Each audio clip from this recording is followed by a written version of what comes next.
Welcome to Transforming Your Life Through Storytelling. The following is a Buddhist story that I heard on Dare to Do Motivation, and it goes to show us that every action we do in the world has an equal reaction. Enjoy the story.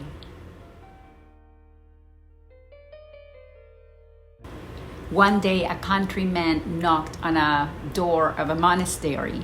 When the monk tending the gates opened up, he was presented with a beautiful bunch of grapes. "Brother, these are the finest my vineyard has ever produced.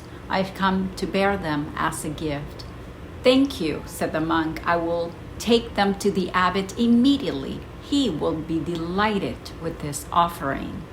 No, I brought them for you," said the countryman. "For me," the monk was surprised, as he didn't think he deserved such a fine gift of nature. Yes, insisted the man. "Whenever I knock on the door, it is you who opens it. When I needed help because my crops died due to the drought, it was you who gave me a piece of bread and a cup of wine every day. So I hope that this bunch of grapes will bring you a little bit of the sun's love, the rain's beauty, and the miracle of God, for it is He who made them grow so fine." The monk held the grapes the entire morning, admiring them because they were really beautiful.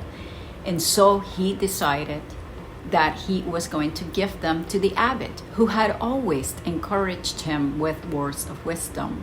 The abbot was very pleased with the grapes, but he recalled that there was a sick brother in the monastery and thought, "I'll give him the grapes. Who knows, they may bring him some joy in his life." And that is what he did. But the grapes didn't stay long with the sick monk, as he also reflected. "The cook has always looked after me for so long, bringing me only the best meals. I'm sure he will enjoy this." When the cook came later that day to bring him his lunch, he presented him with the grapes. "They are for you," said the sick monk, "for you have always taken care of me, and you always come into contact with that which nature produces. I'm sure you will know what to do with this work of God."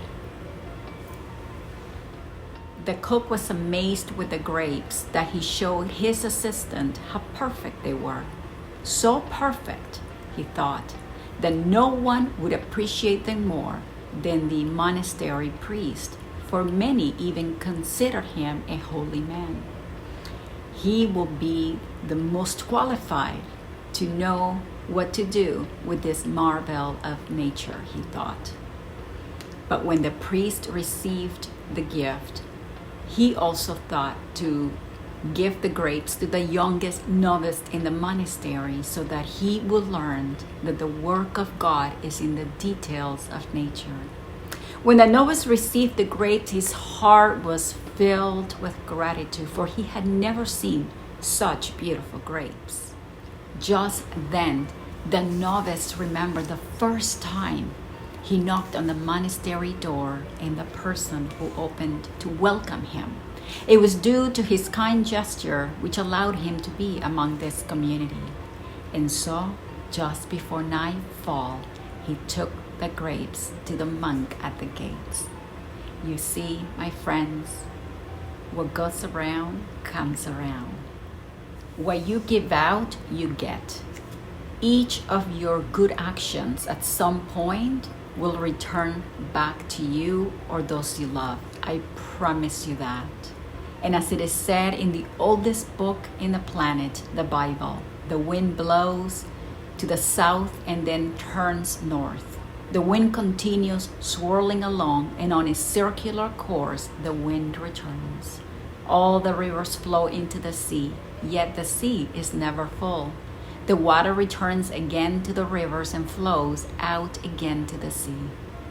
So even in nature, we are reminded that every action we do is returned to its original place. So do good in the world, because the more good you do, the more good you will experience in your life. Remember to subscribe, and I will see you next time with more stories that will hopefully inspire, motivate you, and even change you.